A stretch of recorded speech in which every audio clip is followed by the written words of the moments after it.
and the animals within it. Terri has dedicated her life to wildlife and conservation efforts, and it's safe to say that she's helped establish the Australia Zoo as a household name. Robert is just as passionate about animals, and when he's not advocating on their behalf, he's taking award-winning photos of them. Together, the Irwin family continues to fulfill Steve's legacy, supporting conservation projects around the world that are helping to preserve wildlife and their precious habitats. Please join me in welcoming to the stage Terri and Robert Irwin.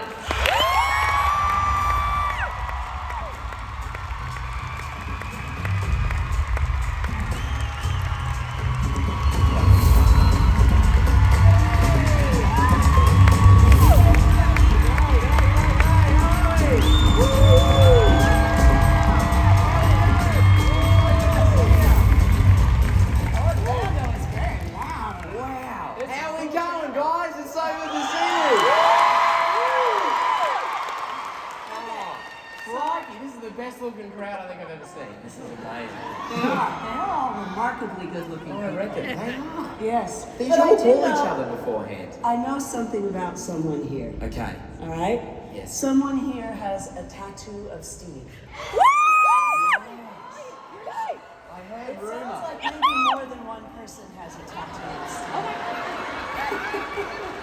And I was very impressed because I don't have a tattoo of Steve.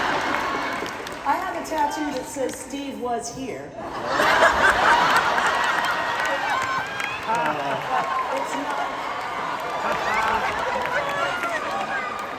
I don't think I can show it to you.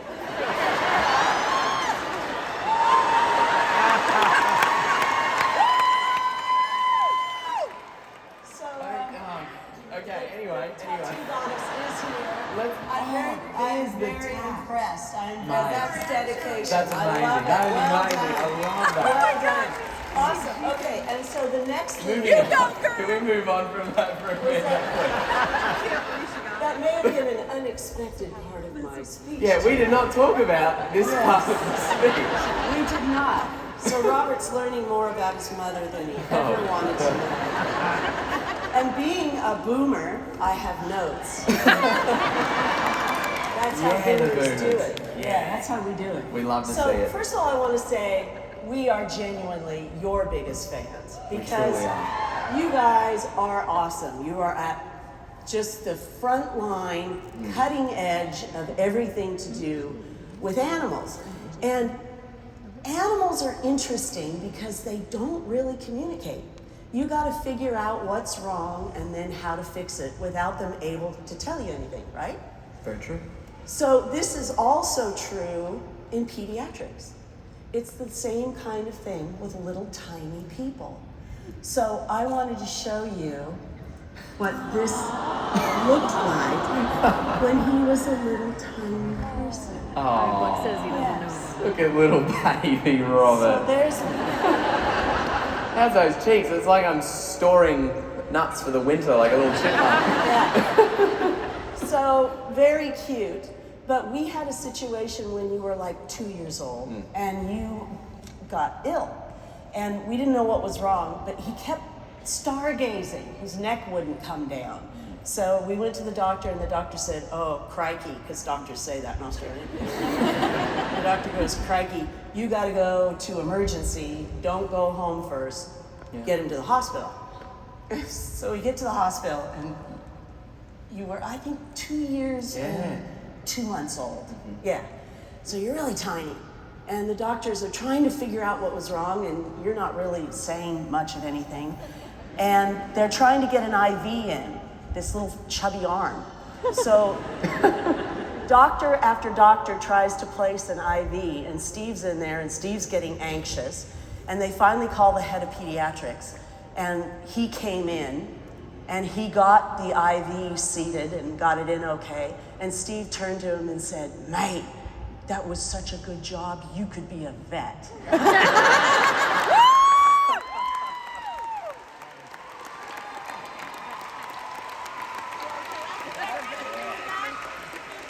The biggest compliment any medical professional can be bestowed. Totally. I agree Absolutely. with that. But I think I learned a lot about the importance of being able to communicate without communicating. I also learned how important it is to be a role model, because you are a role model whether you know it or not.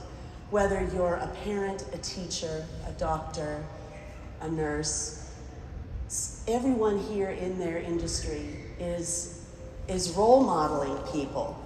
And I know my story began with my dad. So my dad was, among other things in his life, he was in World War II, he was a police officer, he drove a heavy haul truck, and he'd bring home little animals that needed help, and we would raise them up and then we'd let them go again, because that's what you do with wildlife rehabilitation. Well, I didn't know that's what we were doing. But I remember one time he took me into my bedroom and he said, "Look around. Everything in here you love. You've got your bed, a beautiful window, your toys." I was about 8 years old at the time. And he said, "If I brought you your food here and took care of you in this room, you would be fine. You would be healthy, you would be safe, you would be fine. But you wouldn't be happy." Very, very true. And I thought, that's the secret. So whenever we would raise a little animal up, I always wanted to keep it. And he would say, "You gotta let it go." But that's the secret. I thought it was so profound. And that's what we do together. Steve started Australia Zoo. We have worked together as a family, and it's so important that every living creature is treated with respect. So every animal has acres to roam on. Every animal that comes through our wildlife hospital that can be released back to the wild these are really important things. I love this picture so much. I love it. Don't you love that? Can I just take a minute to go, that's the early. How old were you then? About your age. Can we just take a minute and realise what a boss my mum was? Holy moly.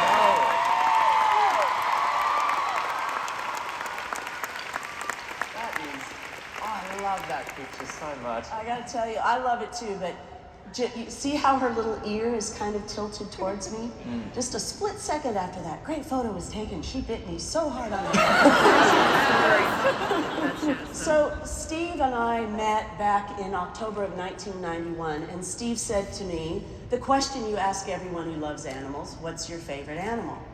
And I said, a cougar, because in 1991, cougars were animals. You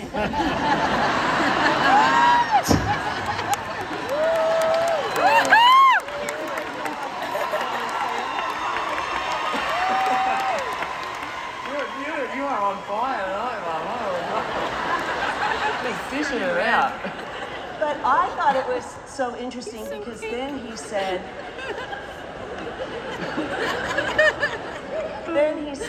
"Why is a cougar your favorite animal?" And I was like, wow, no one ever asked me that. So I said, it's because they can kill something bigger than themselves just with their mouth. And he looked at me. Now keep in mind, we've just met. I just went into a little roadside wildlife park in Australia as an innocent tourist from America. And this guy asked me this question, and I told him why I loved cougars, and he said, all dreamy, "That's why I love crocodiles."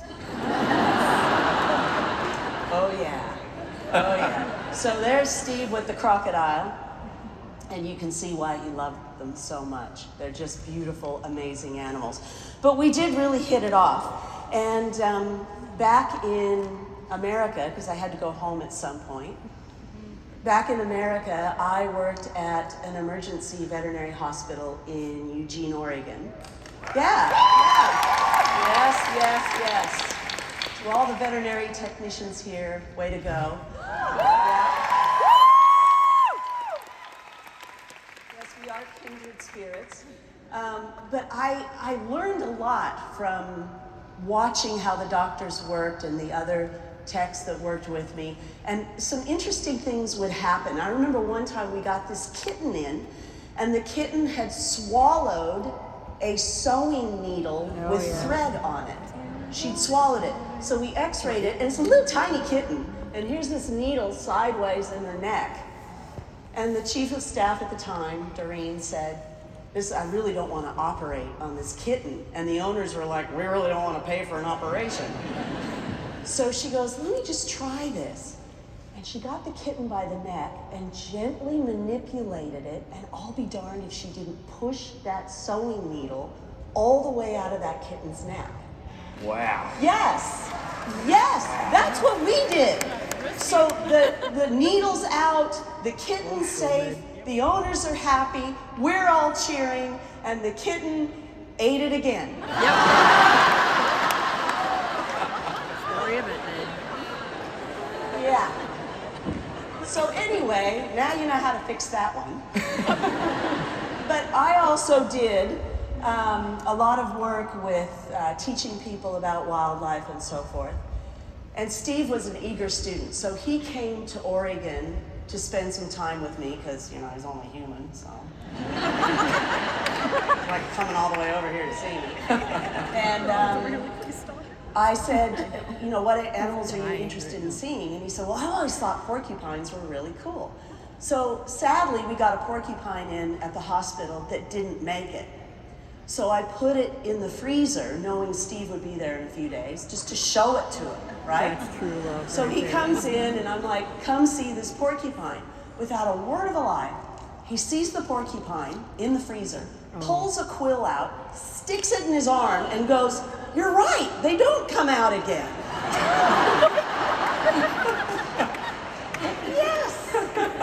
Yes, Steve, I was correct. He had to know, though. You got to test it out. So you can see why we got married, because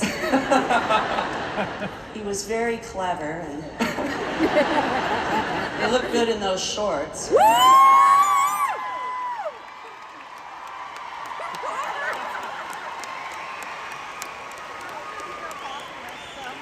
Absolutely, 100%. Whoa. But Whoa.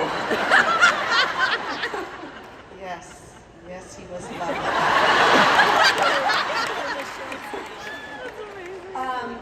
But I want to let you say a few words as well, just in case there's any tattoos I don't know about. Oh, man. But I just wanted to mention, we actually do run a wildlife hospital at Australia Zoo. And we have some of the best, we've got 45 vets and nurses. We've got, I think, eight full-time vets now. Mm-hmm. And Yeah. yeah, just tons of people who are working there, and we're hiring. And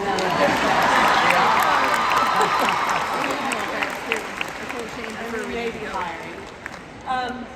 But the work is incredible. The animals are marvelous. The team is second to none. We opened in 2004, and we've been open every day since.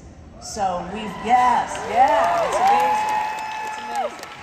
We've treated over 130,000 individual animals, over 11,000 koalas, thousands of sea turtles.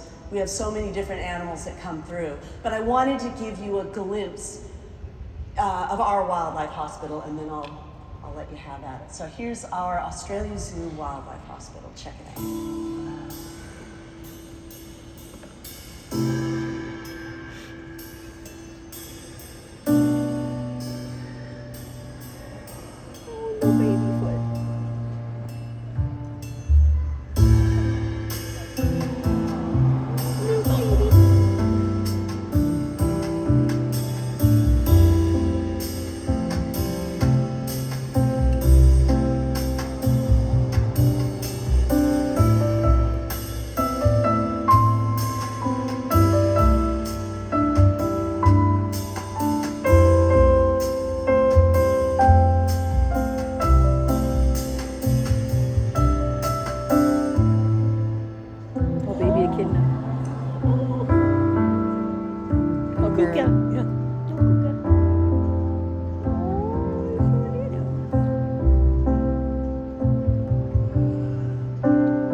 didn't realize there was a donate now on the end of this video.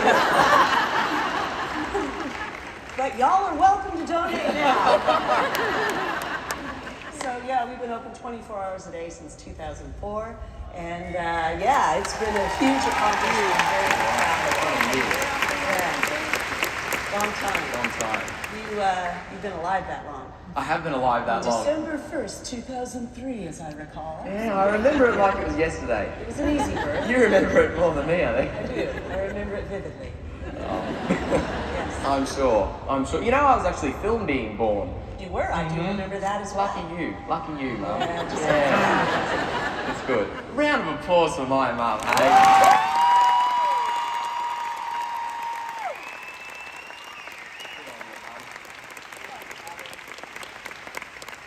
What an incredible legacy that my mum and my dad created for me and my sister Vinny to continue, hey?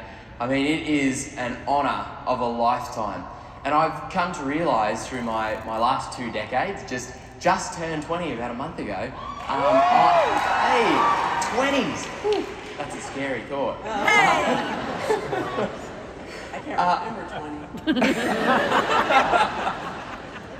I feel like as I've grown up, I've sort of come to realise that legacy is the most important part of life. It certainly is for mine, and I think for everyone, what we're trying to do here is to create a legacy. And that's what each of us in this room are trying to do, is to make the world a little bit better, a little bit brighter for the animals and the people that we're all coexisting with. And for me, it's also been about continuing a legacy. And I think that the legacy that my dad created is so universal. It's known in every corner of the world. And the incredible thing to me is how one person can do so much. He really exemplified how one person can truly change everything, can change the world, and can inspire an entire generation. But then,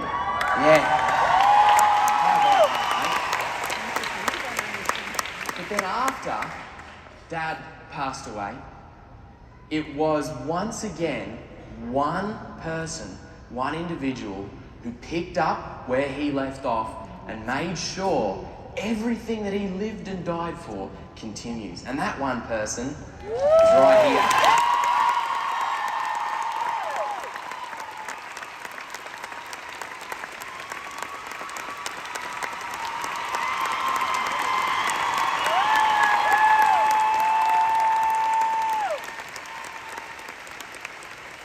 I think that that's a pretty powerful message that we can all live by. That each and every one of us have such an incredible ability and platform on so many different scales to make a little bit of positive change. And it really starts at the smallest of levels. I was always taught growing up that you treat everything the way you wish to be treated, people and animals. That is the way to live. And that's the way we all live, I think. It's the way we all need to go about life. Absolutely. And it doesn't matter if that's just one person, one animal that you're helping. It's just about starting with that individual. Our wildlife hospital, which is 20 years strong now, started by helping out that one individual koala, which turned into another one, and eventually we're saving entire species. But for me, the veterinary side of things, helping wildlife from a medical side, it's been an important part of my life and part of my upbringing for a very long time. You know, Mum's background, being a vet tech for so many years and being in the wildlife industry. Yeah, here for the vet techs.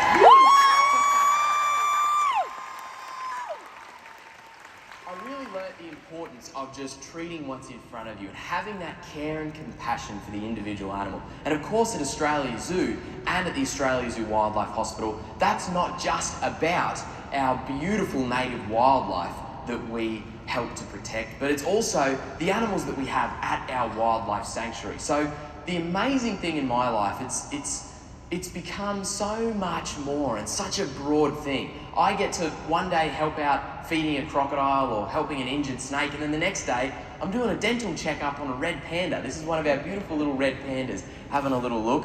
And then the next day it might be in there having a look at kookaburras. One of the most common animals we see at our wildlife hospital are birds. Kookaburras, you know, the you know those ones? Yeah.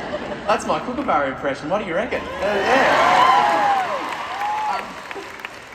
They're an interesting bird because they'll fly from tree to tree, but they don't fly like this. They fly like that. When they fly from tree to tree, they swoop. And so if there's a road in the way, boom, they always get hit. And so our hospital, it's a place where we treat so many different injuries. Most of what we see ends up being cars, roads. That is what we see all too often. But it can come in the form of so many different injuries and diseases that animals will come in with. And all too often, that is human caused and human related. And we are here to just lend a helping hand to the individual, give them a little bit of support, and give back to the species. Because every single animal that you get back into the wild or back into the household, it means so much to that animal's family, or in a wild situation, to our environment. Every koala that we put back for an endangered species, that is the future. So it's incredibly important. And I feel so honoured that I get to stand for such an important cause and to continue a legacy that means so much for people and wildlife all throughout the world. It is the honour of a lifetime. But being somewhere like this here tonight, I realise just how many allies we have on our side, caring for the animals of planet Earth. It really warms your heart.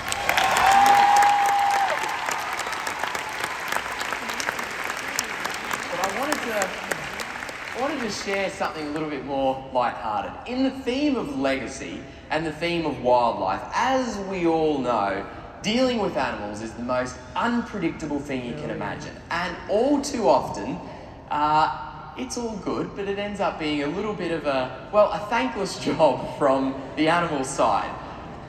But ironically, that's what we want to see. If we're rehabilitating an animal, getting it back, on its feet, on its four legs, or in some cases it may not have any legs like you're about to see, we want that animal to be firing on all cylinders. And in my line of work, rescuing animals, often it means they're very, very, very, very, very, very much firing, and it can backfire a little bit. So here's something that's, it'll give you a good laugh. This is Dad with a carpet python, and then myself rescuing that very same species, a carpet python. He was hit by a car, we rehabilitated him, released back to the wild, and this was his idea of a thank you. This lovely, lovely little snake. He was a very, very cheeky little blighter. Eerie. Nearly killed both of us. Now this is a python, carpet python. I've just taken a bite. Now pythons, of course, can be aggressive. It's their only method. There's a good snake. When I first found this guy, there is no way I'd be putting him up near my face. Right, so I'll get this cleaned up a little bit. I got a little bit too close, so he gave it a bite. They've got extremely sharp teeth. It's like little needles. You can see the size of his mouth too, so he must have gone top teeth there and bottom teeth there. Luckily he didn't get my eyeball. That's awesome. All right, there you go, mate. Isn't that special? Isn't that nice? It's such...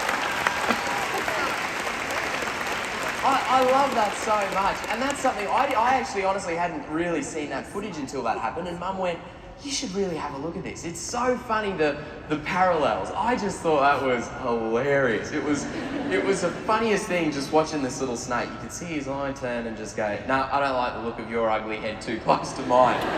But the reality of it is, when something like that happens, it's never the animal's fault. It's never the animal's fault. It is our job to rescue and rehabilitate wildlife. And sometimes that can come with its interesting and hairy moments, but it's all about the animal. It's all about having the utmost respect for them. And Dad had that. He didn't mind if a snake was grabbing him on the face. He was still going to rescue it just the same. It just didn't matter.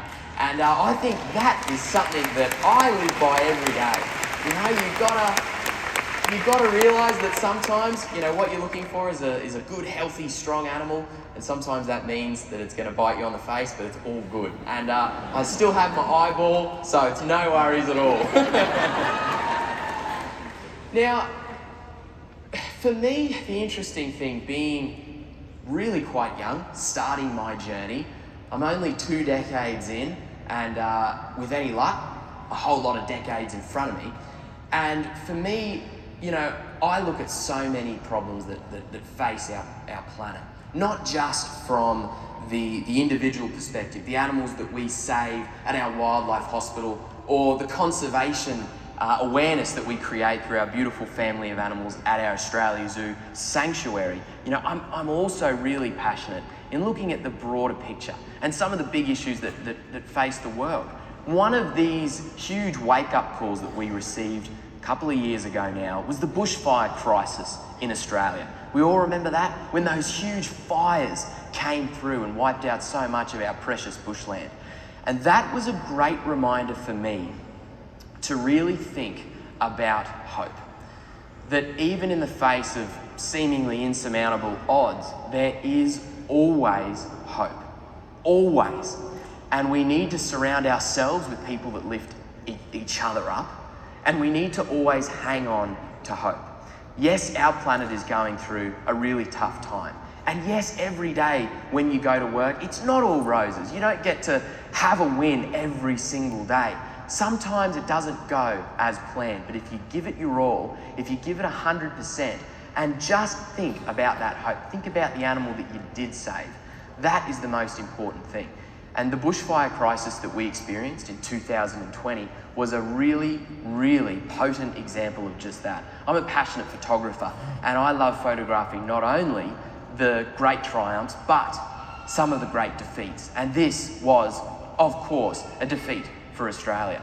We had bushfires that wiped out a certain area of Australia called Kangaroo Island, one of the best strongholds for koalas in the world, which was diminished greatly. And I was there on the ground with my family and with a crew from the Australian Army. It really was absolute bedlam. It was a war zone. It was horrible to see. But on the other side of that devastation, this entire place, this entire island came together for the koala, for their icon, and in turn, all of the animals that called this habitat home. They lost a lot of bush, they lost a lot of animals, but there were people on the ground in an instant making makeshift little habitats, little enclosures for injured koalas from the wild so they could take them in, give them the aid that they needed before they could release them back into the small pockets of bushland that were untouched. We came down there with our incredible vets and a beautiful team from the Australia Zoo Wildlife Hospital formulating this really special, enriching diet for koalas, this paste that you see here, to quickly boost up their health and get them back on their feet. And just seeing the way this entire community came together, battling for animals, it really makes you realise just how many of us there are.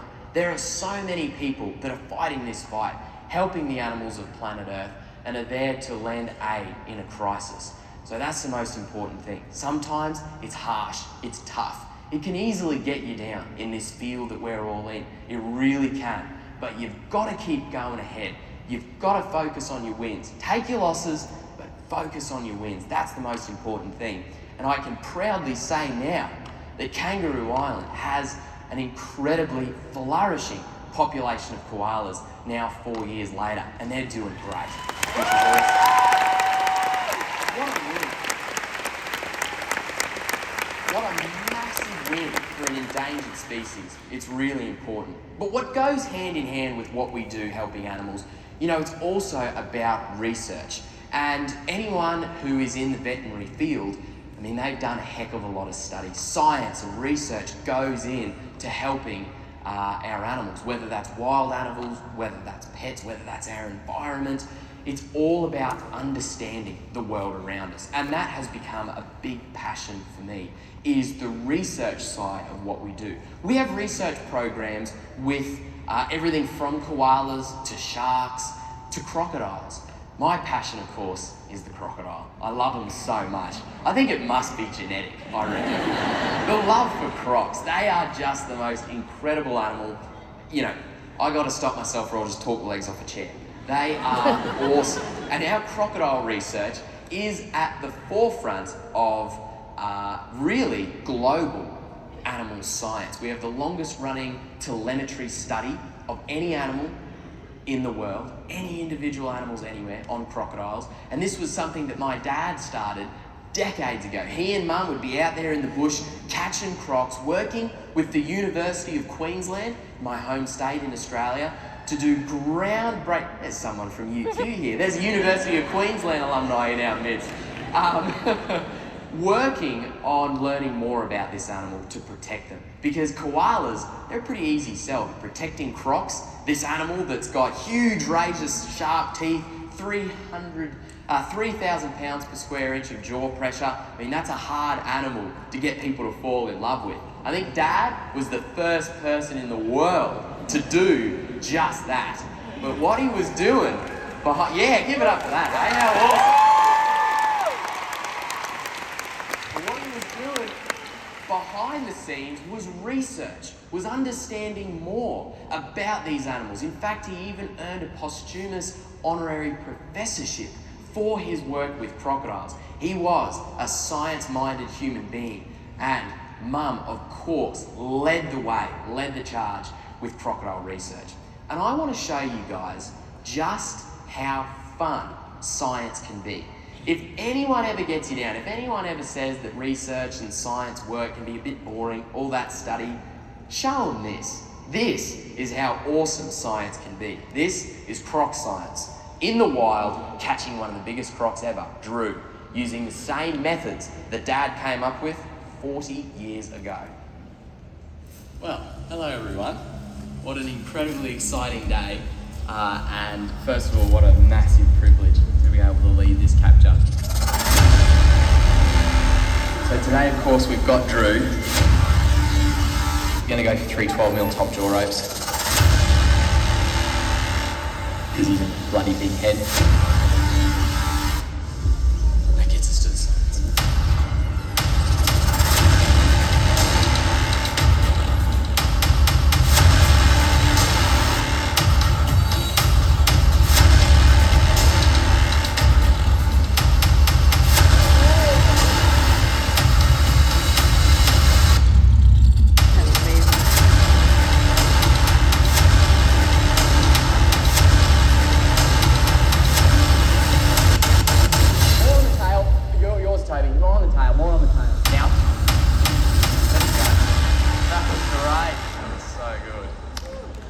Doesn't that make you want to jump on a crocodile? How good is that? That's awesome. So that's what science can be. It's really fun. You saw those little tracking devices there that are placed on the crocodile, and all of that happens in minutes. Very quick, incredibly precise, and Dad came up with this perfect technique to really nicely, gently, quickly catch a croc, release it, and Bob's your uncle. Now, I want to... No, you're not. You can give that a go. No. You've got to be very, very much, have full respect for the animals that you work with. That's the most important thing. And I want to leave you on a very, very, very exciting note. As I mentioned with Legacy, it's what we're all about. And for me, this was a really, really, really big win that we recently had at Australia Zoo at our beautiful, beautiful animal sanctuary, where we were able to successfully breed the first Irwins turtle. Way back when, decades ago. Dad discovered a brand new species of turtle that was later named after him. We finally managed to rescue a few individuals from the wild. They're really at the mercy of things like dams and human-related issues. We were able to rescue them, bring them into Australia Zoo, and hatch our very first little hatchling Irwins turtle. This is a beautiful video that I want to leave you with, and a massive milestone in continuing the legacy of the greatest wildlife warriors on the face of the earth, my mum and dad. Check it out, eh? This is one of the highlights of my entire life and one of the most special moments ever for Australia Zoo. This is the very first Alcea irwini, Irwin's turtle, ever hatched for any zoological facility anywhere in the world. This species is a turtle that Dad originally discovered out in the wild. And for the first time, we've got a little baby. And right now, he's gonna get his first swim in a brand new pond. This is a little slice of the wild. Let's get him in the water. There you go. Off he goes. It's just so surreal. And all the stories from Dad about just how amazing and beautiful they are. I don't get emotional over much. Sure. Dad would be really proud of me. Oh, Dad would be stoked with that. We did it. Oh, I know. Well, thank you so much for helping us to continue that legacy. Thank you. And on that note of turtles, I think we've got a few very special guests. Oh, yes, we Very special guests. In fact, the most special guests, I would argue. Yes, very, very much VIPs that we would love to show you guys. Does that sound good? Yeah. Let's do it, hey? do it. Okay, so. We've got Brevard Zoo. We do Brought some indeed. of their friends. They have, They and have. they have been Come on so out, guys. kind Come on to out bring with us your friends. a couple of Florida locals. Hey, Oh, come here, little buddy. hello, Indigo. How you doing? Hello. Maleficent. You're We've more got- dangerous than you look. We've got Iris and Maleficent. Yes. Maleficent is a Florida box turtle. We've got an indigo snake here as well. Aren't they cool? Aren't they just gorgeous, hey? Aren't cute they little pretty? thing. Now, unfortunately, this beautiful snake here, I mean, I'm sure feels the love but can't hear the love. As we all probably know, snakes don't have ears, but they do have a fantastic sense of smell. And you might be able to see on that camera, see there, flicking out the tongue? Like that. That is, of course, how a snake smells. They have a really great sense of smell, but they'll actually pick up scent particles with that tongue, bring it back in to their head. The Jacobson's organ is what really reads all that information. They can understand what's going on. And these Florida locals are just gorgeous. They're a big snake. In fact, the biggest that you've got here in the beautiful North America, and I just love them. Mine's having shell shock. Like mine's like, I've never been in front of this many people before. So we love you, Maleficent. Yeah, we do. We love you. And so, as you know, with anything that has a shell like this, the top part's called the carapace, and she can actually feel through that. So that's why it's so important to be very respectful of these animals.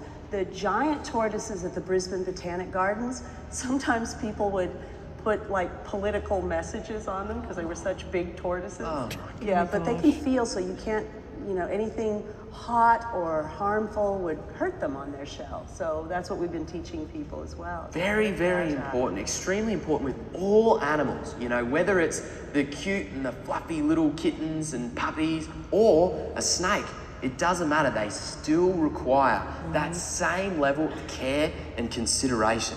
But reptiles are particularly challenging to take care of, don't you reckon? Yeah, well, mine never has a bad hair day, but that's okay. You're so cute, I love you. So definitely something to think about. Oh. Bite. I do love you. Shall we see two more friends? Let's see some friends from a more exotic country. Yeah, let's go home, hey? Let's go home. Let's go home to Hey, say Australia. bye, wave bye, wave bye. Bye. Oh, you wave bye too. Oh, sorry. No legs, Mum. All right, we'll be right back. Oh, she's so cute. You're killing me. Thank you very much. She is so cute. All right, we got a couple more. Next up, we've got some very, very, very cute little guys to show you, and this Australia. from Australia. Australia, mate. This is, these are the ones I'm very excited about because this kind of takes me back home. As a little kid, my childhood was always catching little lizards. It was. The little bearded dragons and blue-tongued lizards, and they are the quintessential Aussie reptiles, and I'm very, very, very excited to say that we've got a couple here with us today Okay, to show let's you, get him. Let's get him. which is going to be Come on, awesome. let's get him. All right, we're going to go grab Come on, them for you. guys. You can do it. Let's get them. These ones all have legs And ears. and ears. Yes, yes, yes. Okay. Oh, look at you. Thanks, Boomer. Who? Azure? Azure. Hi, Azure. Hey, buddy, and this is Boomer. Have a look at him. Isn't he cute? This is one of my Yours is favorite a new lizards. ambassador animal. It is. Yours This is young. This little guy's only, I think, blue a tongue. couple of years old. I'm Little Boomer. flying. And I absolutely. I'm flying. I didn't know I could fly. You can't fly, dude. I'm sorry. Oh. Look at him putting out his blue tongue. Can you put out your blue tongue? Oh, so pretty. How good's that? It's pretty. So this is a northern blue tongue lizard or blue tongue skink, Wow. and they are big. They're the biggest of the blue tongues that you find. He's loving it. Are we allowed to have fun with animals? I think so. I think he is. He's loving it. So that's awesome. Cool. Don't you just love these little lizards? Yours is an egg layer. Is indeed. These guys, the bearded dragon, you can often tell that they're gravid because you can actually see their eggs, which is pretty wild. You'll be able to feel these little lumps, and when they're really, really distended, when that belly's full of eggs, you can see their little eggs there. They'll dig a little hole, they'll deposit them, and the babies are carbon copies of their parents, and they're so cute. And this being a bearded dragon, they've got that little beard right under his head, and you can tell he's very chill because that beard is flat. But if he was grumpy or a little bit afraid, if I was a big predator that was coming at him, he would puff up that beard. He'd look really tough, and he'd show you his teeth, and he'd be very, very tough. Can we not mention when a girl's tummy is very distended? Don't mention that. And mine gives birth to live young, just to be super cool. And the blue tongue can have up to 25 babies at one time. And the babies are huge, Yeah. mind you. Yeah. I have no idea how they fit I don't know. all of those in there. But I do know we gotta fly. We do. I see what you did there. I see what you did there. Don't you love that little Oh blue my tongue? gosh, she's cute. Oh, Okay, absolute now I don't Aussie know how icon. much time we have for questions, but I think Karen is curious. I agree. I think So, she has those hard questions. How much wood could a woodchuck chuck? Why did a chicken cross the road? okay. Which came first? The chicken or the egg? It's a chicken, by the way. It is But the chicken. Give it up for our beautiful, Correct. beautiful It's the Aussie chicken. locals. Hey, don't you love it? Good job, mate.